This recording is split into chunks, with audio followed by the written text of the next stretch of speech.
So one of the most requested features, really since we launched SMITE, was first to introduce gods from new pantheons, and the most requested pantheon was the Japanese one.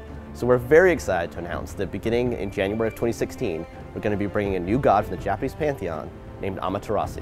We wanted to give you guys a behind-the-scenes look at the work that's been going into our very first Japanese god.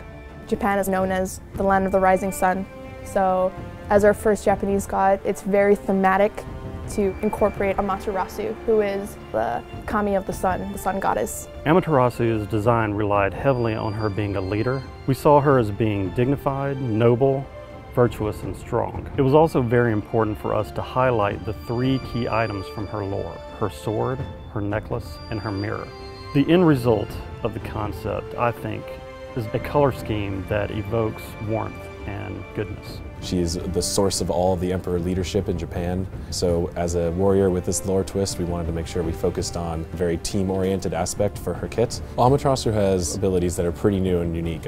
One is her passive, which actually places a debuffing aura on the enemy that will stay on them and affect other enemies near them. So it's really, that's something we've never done before. She has a very unique, almost a stance switch, but not quite like any other stance switch we've had in the game yet. We wanted to show off more of her weapon proficiency, so it was really fun kind of to dive into the Japanese lore and also the samurai aspect of the culture. When she goes to perform her nato, which is the sheathing of the sword, there's a very specific way where she has to actually holster the sword and then draw the blade to actually sheath it. It's very nitpicky, but we feel like it's appropriate since she is the first Japanese goddess.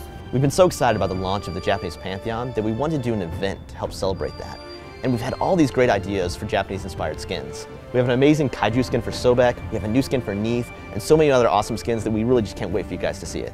The magnitude, like how many different gods and demons and spirits they have. Look out for some really strange shit coming up.